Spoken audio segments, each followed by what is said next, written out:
बोले सत्यनारायण भगवान की जय, विष्णु भगवान की जय। नमस्कार प्रिय बंधुओं, आप सभी का हमारे YouTube चैनल में बहुत बहुत स्वागत है। आज के इस वीडियो में श्रावण पूर्णिमा के पुण्य पावन में उपलक्ष्य में आप श्रवण करिए सत्यनारायण भगवान की पवित्र पावनी कथा। आप सभी भाई बहनों को रक्षाबंधन की बहुत बहुत शुभकामनाएं, श्रावण पूर्णिमा की बहुत बहुत शुभकामनाएं। तो चलिए प्रारंभ करते हैं सत्यनारायण व्रत कथा। किस शंख चक्रम सकरीट कुंडलम सपीत वस्त्रम सरुषीरुहेक्षणम सहारवक्ये स्थलकौस्तुभ श्रियम नमामि विष्णु शिरसा चतुर्भुजम। एक समय नैमिषारण्य तीर्थ में शौनकादि 88,000 ऋषियों ने श्री सूत जी से पूछा कि हे प्रभु, इस कलयुग में वेद विद्या रहित मनुष्यों को प्रभु भक्ति किस प्रकार मिलेगी तथा उनका उद्धार कैसे होगा। इसलिए हे मुनि श्रेष्ठ, कोई ऐसा तप कहिए जिससे थोड़े समय में पुण्य प्राप्त होवे तथा मनवांचित फल मिले। वह कथा सुनने की हमारी इच्छा है। तब सर्वशास्त्र ज्ञाता श्री सूत जी बोले, हे वैष्णवों में पूज्य, आपने सब प्राणियों के हित की बात पूछी है। अब मैं आप लोगों को उस श्रेष्ठ व्रत को कहूंगा जिस व्रत को नारद जी ने लक्ष्मी नारायण भगवान से पूछा था और लक्ष्मीपति ने मुनि श्रेष्ठ नारद से कहा था। सो ध्यान से सुनो। एक समय योगी राज नारद जी दूसरों के हित की इच्छा से अनेक लोकों में घूमते हुए मृत्युलोक में आ पहुंचे। यहाँ अनेक योनियों में जन्मे हुए प्राय सभी मनुष्यों को अपने अपने कर्मों के द्वारा अनेकों प्रकार के दुखों से दुखी देखकर नारद जी ने मन में विचार किया कि किस यत्न के करने से इन प्राणियों का दुख दूर हो सकता है। ऐसा मन में सोचकर नारद मुनि भगवान विष्णु के लोक को गए। वहां श्वेत वर्ण और 4 भुजाओं वाले देवों के ईश नारायण को देखकर, जिनके हाथों में शंख चक्र गदा और पद्म थे तथा बनमाला पहने हुए थे, नारद मुनि देखकर स्तुति करने लगे। बोले, हे भगवान, आप अत्यंत शक्ति से संपन्न हैं। मन तथा वाणी भी आपको नहीं पा सकती। आपका आदि मध्य अंत नहीं है। हे निर्गुण स्वरूप, सृष्टि के कारण सब भक्तों के कष्टों को दूर करने वाले प्रभु, आपको मेरा नमस्कार है।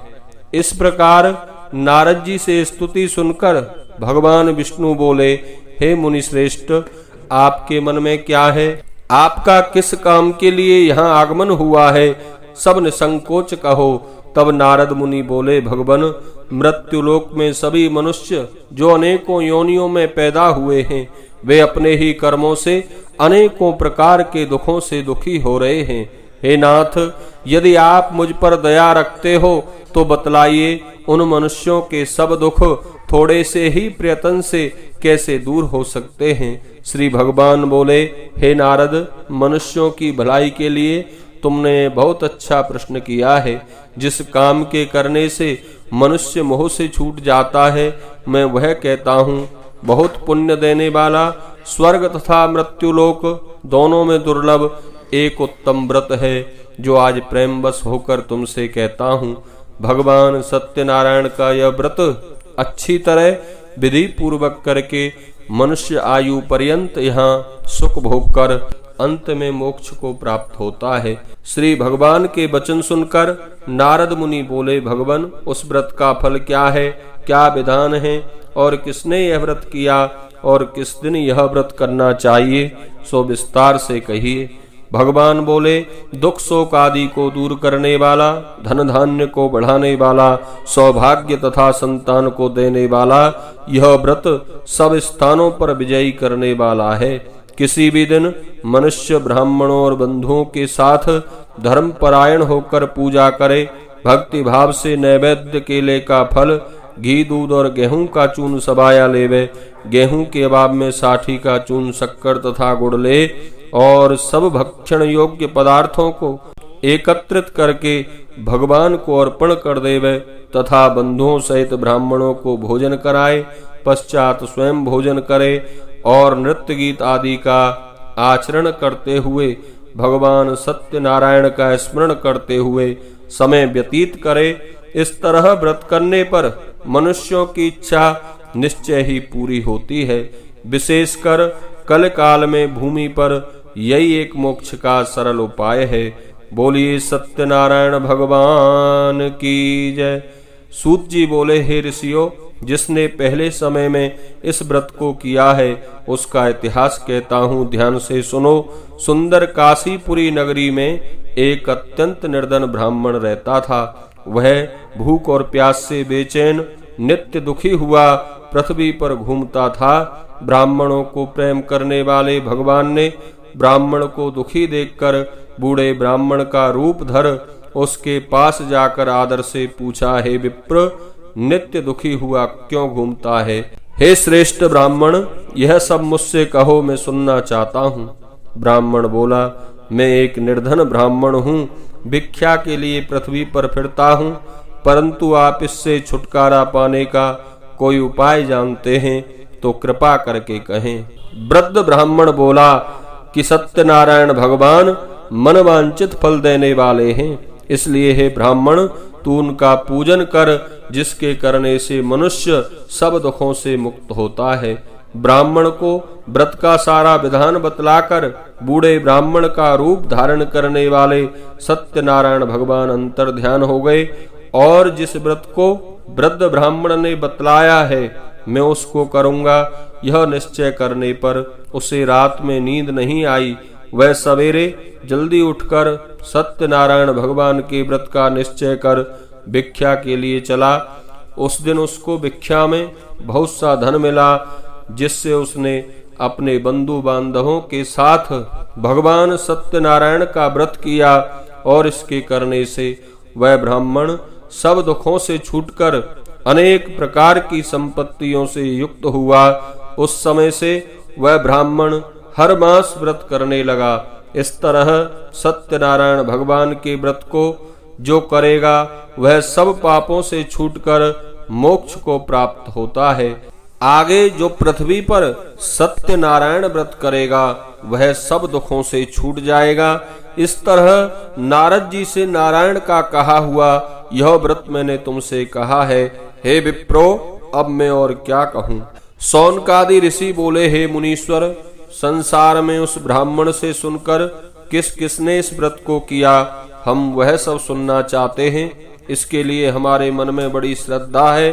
श्री सूत जी बोले, हे मुनियों, जिन जिन लोगों ने इस व्रत को किया है अब उनकी भी सब कथा सुनो। एक समय एक ब्राह्मण धन और ऐश्वर्य के अनुसार बंधु बांधवों के साथ व्रत करने को तैयार हुआ। उसी समय एक लकड़ी बेचने वाला बूढ़ा आदमी आया और बाहर लकड़ियों को रखकर ब्राह्मण के मकान में गया।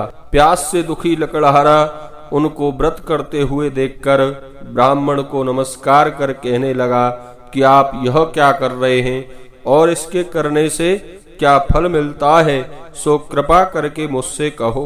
ब्राह्मण ने कहा, सब मनोकामनाओं को पूरा करने वाला यह सत्यनारायण व्रत है। इस व्रत के प्रभाव से ही मेरे यहाँ धन धान्य आदि की वृद्धि हुई है।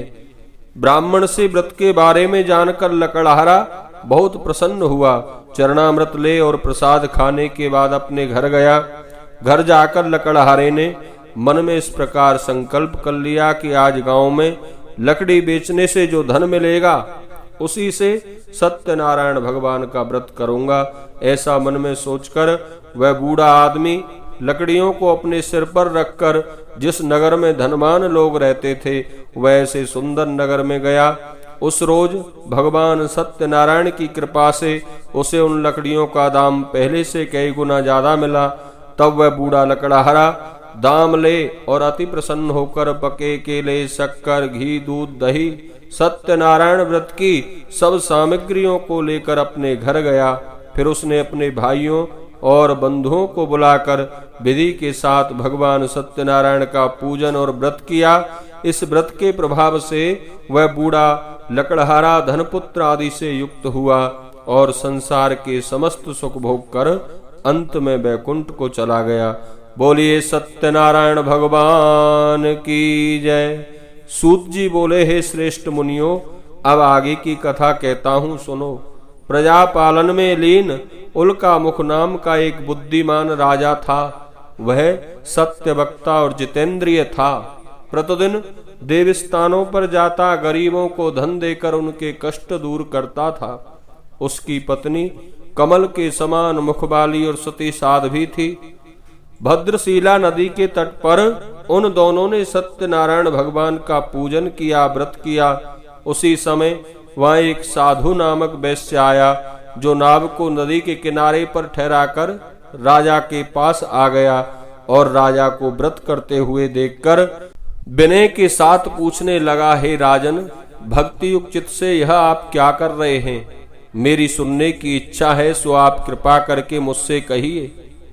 राजा बोला, हे साधु, अपने बंधु बांधवों के साथ पुत्र आदि की प्राप्ति के लिए यह महाशक्तिवान भगवान सत्यनारायण का व्रत व पूजन किया जा रहा है। राजा के वचन सुनकर साधु आदर से बोला, हे राजन, मुझसे भी इस व्रत का सब विधान कहो, क्योंकि मेरे कोई संतान नहीं है और शायद मुझे भी संतान की प्राप्ति हो जाए। इसलिए राजा से व्रत का सारा विधान सुनकर साधु व्यापार से निवृत्त हो बड़े आनंद के साथ घर गया और घर जाकर साधु ने अपनी स्त्री से संतान देने वाले व्रत का समाचार सुनाया और कहा कि जब हमारे संतान होगी तब हम भगवान सत्यनारायण का व्रत करेंगे। इस प्रकार साधु अपनी पत्नी को आश्वासन देकर व्यापार में मस्त हो गया। भगवान सत्यनारायण की कृपा से उनकी पत्नी गर्भवती हो गई और 10वें महीने में उनके यहाँ सुंदर कन्या का जन्म हुआ। दिनों दिन कन्या बड़ी होने लगी। कन्या का नाम कलावती रखा गया। तब लीलावती ने अपने पति को याद कराया। बोले, आपको याद है, आपने संकल्प किया था कि जब हमारी संतान होगी तब हम भगवान सत्यनारायण का व्रत करेंगे। अब आप अपना संकल्प पूरा कीजिए। साधु बोला, हे प्रिय, इसके विवाह पर हम इस व्रत को करेंगे। इस प्रकार साधु अपनी पत्नी को आश्वासन देकर चला गया और व्यापार में व्यस्त हो गया। काफी समय व्यतीत होने पर साधु ने जब नगर में सखियों के साथ अपनी बड़ी हुई पुत्री को खेलते हुए देखा तो तुरंत दूत बुलाकर कहा कि पुत्री के वास्ते कोई सुयोग्य वर देख कर लाओ। साधु की आज्ञा पाकर दूत कंचन नगर पहुंचा और वहां पर बड़ी खोज और देखभाल कर उस लड़की के लिए सुयोग्य वाणिज्य पुत्र को ले आया। उस लड़के को देखकर साधु ने अपने बंधु बांधवों सहित प्रसन्नचित अपनी पुत्री का विवाह उसके साथ कर दिया। परंतु बंधुओं, दुर्भाग्य से विवाह के समय में भी वह सत्यनारायण भगवान का व्रत करना भूल गया। तब श्री भगवान क्रोधित हो गए और श्राप दिया कि तुम्हें दारुण दुख प्राप्त होगा। अपने कार्य में कुशल साधु अपने जमाई सहित समुद्र के समीप स्थित रतनपुर नगर में व्यापार करने के लिए चले गए। एक रोज भगवान सत्यनारायण की माया से प्रेरित कोई चोर राजा के धन को चुराकर भागा जा रहा था, किंतु राजा के दूतों को अपने पीछे आता हुआ देखकर चोर ने घबराकर भागते हुए राजा के धन को वहीं चुपचाप रख दिया जहां वो दोनों ससुर जमाई ठहरे हुए थे। जब राजा के दूतों ने साधु वैश्य के पास राजा के धन को रखा देखा तो वे दोनों को बांध कर ले गए और प्रसन्नता से दौड़ते हुए राजा के समीप जाकर बोले, महाराज, यह दो चोर हम पकड़ कर लाए हैं, कृपया आप आज्ञा दें। तब राजा की आज्ञा से उन्हें कठिन कारावास में डाल दिया और उनका सब धन छीन लिया। भगवान सत्यनारायण के श्राप द्वारा उनकी पत्नी भी घर पर बहुत दुखी हुई। घर में जो धन रखा था चोर चुरा कर ले गए। शारीरिक व मानसिक पीड़ा तथा भूख प्यास से अति दुखित हो अन्न की चिंता में कलावती एक ब्राह्मण के घर गई वहां उसने सत्यनारायण कथा होते हुए देखी। कथा श्रवण की, प्रसाद ग्रहण किया, रात को घर पहुंची। लीलावती ने अपनी पुत्री से पूछा, हे पुत्री, अब तक कहाँ रही? कलावती बोली, माता, मैंने एक ब्राह्मण के घर सत्यनारायण भगवान का व्रत होते हुए देखा है। कलावती की बात सुनकर बंधुओं, लीलावती को भी अपने पति का संकल्प याद आया। उसने भगवान सत्यनारायण के पूजन की तैयारी की और अपने परिवार और बंधुओं को बुलाकर भगवान सत्यनारायण का पूजन किया और वर मांगा कि हे प्रभु, मेरे पति और दामाद शीघ्र ही घर आ जाएं। साथ ही प्रार्थना की कि हम सबका अपराध क्षमा करो। भगवान सत्यनारायण इस व्रत से संतुष्ट हो गए और राजा चंद्रकेतु को स्वप्न में दर्शन देकर कहा, हे राजन, दोनों वैश्यों को प्रातः ही छोड़ दो और उनका सब धन जो तुमने ग्रहण किया है उसे वापस दे दो, नहीं तो मैं तेरा धन, राज्य, पुत्र आदि सब नष्ट कर दूंगा। राजा को ऐसे वचन कहकर भगवान अंतर ध्यान हो गए। प्रातः काल राजा चंद्रकेतु ने सभा में आके अपना स्वप्न सुनाया और दोनों बाणिक पुत्रों को कैद से मुक्त कर सभा में बुलाया। दोनों ने आते ही राजा को नमस्कार किया। राजा मीठे वचनों से बोला, हे महान भावो, कारणवश ऐसा कठिन दुख तुम्हें प्राप्त हुआ है, परंतु अब तुम्हें कोई भय नहीं है। ऐसा कहकर राजा ने उनको नए नए वस्त्र आभूषण पहनाए और उनका जितना धन लिया था उससे दुगना धन देकर आदर सहित विदा किया। दोनों वैश्य अपने घर की ओर चल दिए। बोलिए सत्यनारायण भगवान की जय। सूत जी बोले, वैश्य ने मंगलाचार करके यात्रा प्रारंभ की और अपने नगर की ओर चला। थोड़ी दूर निकलने पर दंडी वेशधारी भगवान सत्यनारायण ने उनसे पूछा, हे साधु, तेरी नाभ में क्या है? अभिमानी बाणिक हंसता हुआ बोला, हे दंडी, आप क्यों पूछते हो? क्या धन लेने की इच्छा है? मेरी नाभ में बेल पत्ते आदि भरे हुए हैं। वैश्य का कठोर वचन सुनकर दंडी भगवान ने कहा, तुम्हारा वचन सत्य हो। और ऐसा कहकर वहां से कुछ दूर जाकर समुद्र के किनारे बैठ गए। दंडी के जाने पर वैश्य ने नित्य क्रिया करने के बाद नाभ को ऊंची उठी देखा तो अचंभे में पड़ गया और नाभ में बेल पत्ते आदि देखकर मूर्छित होकर जमीन पर गिर पड़ा। फिर मूर्छा खुलने पर अत्यंत शोक प्रकट करने लगा। तब उसका दामाद बोला कि आप शोक ना करें, रोए नहीं, यह दंडी का श्राप है, हमें उनकी ही शरण में चलना चाहिए, तभी हमारी मनोकामना पूरी होगी। दामाद के वचन सुनकर साधु बाणिक दंडी भगवान के पास पहुंचा और अत्यंत भक्ति भाव से नमस्कार करके बोला, हे प्रभु, मैंने जो आपसे असत्य वचन कहे थे उसको क्षमा करो। ऐसा कहकर महान शोकातुर हो रोने लगा। तब दंडी भगवान बोले, हे बाणिक पुत्र, मेरी आज्ञा से बार बार तुम्हें दुख प्राप्त हुआ है, क्योंकि तू मेरी पूजा से विमुख हुआ है। साधु बोला, हे भगवान, आपकी माया से मोहित ब्रह्मा आदि भी आपके रूप को नहीं जानते, तब मैं अज्ञानी कैसे जान सकता हूँ? आप प्रसन्न होइए, मैं अपने सामर्थ्य के अनुसार आपकी पूजा करूंगा। मेरी रक्षा करो और पहले के समान नौका में धन भर दो। उसके भक्ति युक्त वचन सुनकर भगवान प्रसन्न हो गए और उसकी इच्छा अनुसार वर देकर अंतर ध्यान हो गए। तब उन्होंने नाव पर आकर देखा कि नाव पहले के समान ही धन से परिपूर्ण है। फिर वह भगवान सत्यनारायण का पूजन कर साथियों सहित अपने नगर की ओर चला। जब साधु अपने नगर के निकट पहुंचा तब दूत को घर भेजा। दूत ने साधु के घर जाकर उसकी स्त्री को नमस्कार कर कहा कि साधु अपने दामाद सहित इस नगर के समीप आ गए हैं। ऐसा वचन सुन साधु की स्त्री ने बड़े प्रसन्नता के साथ भगवान सत्यनारायण का पूजन पूर्ण किया और अपनी पुत्री से कहा, हे पुत्री, मैं अपने पति के दर्शन को जा रही हूँ, तू पूजा पूर्ण करके शीघ्र ही आ जाना। माता के ऐसा कहने पर भी बंधुओं, कलावती भगवान का पूजन बीच में छोड़कर अपनी पति के पास गई। प्रसाद की अवज्ञा के कारण भगवान सत्यनारायण ने उसके पति को नाव सहित पानी में डुबो दिया। कलावती अपने पति को ना देखकर रोती हुई जमीन पर गिर पड़ी। इस तरह नौका को डूबा हुआ तथा कन्या को रोता देख साधु दुखित हो बोला, हे प्रभु, मुझसे या मेरे परिवार से जो भूल हुई है उसे क्षमा करो। उसके दीन वचन सुनकर सत्यनारायण भगवान प्रसन्न हो गए और आकाशवाणी हुई कि हे साधु, तेरी कन्या मेरे प्रसाद को छोड़कर आई है, इसलिए इसका पति अदृश्य हुआ है। यदि वह घर जाकर प्रसाद खाकर लौटे तो इसे पति अवश्य मिलेगा।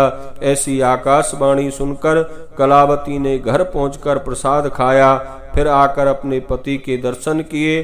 तत्पश्चात वैश्य परिवार प्रसन्नता से प्रत्येक पूर्णिमा को भगवान सत्यनारायण का व्रत व पूजन करने लगा और फिर इस लोक का सुख भोग कर अंत में स्वर्ग को गया। बोलिए सत्यनारायण भगवान की जय। सूत जी बोले, हे ऋषियों, मैं और भी कथा कहता हूँ, सुनो। प्रजा पालन में लीन तुंगध्वज नाम का एक राजा था। उसने भी भगवान का प्रसाद त्याग कर बहुत दुख पाया। राजा एक बार वन में जाकर वन्य पशुओं को मारकर बड़ के नीचे आया। वहां उसने ग्वालों को भक्ति भाव के साथ भगवान सत्यनारायण का व्रत व पूजन करते हुए देखा, लेकिन राजा देखकर भी अवमानवश वहां नहीं गया और ना ही भगवान को नमस्कार किया। जब ग्वालों ने भगवान का प्रसाद उसके सामने रखा तो वह प्रसाद को त्याग कर अपनी नगरी को चला गया और वहीं उसने अपना सब कुछ नष्ट पाया। तो वह जान गया कि यह सब भगवान ने किया है। तब वह विश्वास कर ग्वालों के समीप गया और विधि पूर्वक पूजन कर प्रसाद खाया तो भगवान सत्यनारायण की कृपा से सब कुछ पहले जैसा था वैसा ही हो गया और फिर दीर्घ काल तक सुख भोग कर अंत में स्वर्ग को गया। जो मनुष्य इस परम दुर्लभ व्रत को करता है, भगवान सत्यनारायण की कृपा से उसे धन धान्य की प्राप्ति होती है, बंदी बंधन से मुक्त होकर निर्भय हो जाता है और संतानहीनों को संतान की प्राप्ति होती है तथा सब मनोरथ पूर्ण होकर अंत में वैकुंठ धाम की प्राप्ति होती है। जिन्होंने पहले इस व्रत को किया है उनके दूसरे जन्म की कथा कहता हूँ। वृद्ध सतानंद ब्राह्मण सुदामा का जन्म लेकर मोक्ष को पाया। उल्का मुख नाम का राजा दशरथ होकर वैकुंठ को प्राप्त हुआ। साधु नाम के वैश्य ने मोरध्वज बनकर अपने पुत्र को आरे से चीरकर मोक्ष को प्राप्त किया और महाराज तुंगध्वज ने स्वयंभू होकर भगवान में भक्ति युक्त कर्म करके मोक्ष को प्राप्त किया। बोलिए सत्यनारायण भगवान की।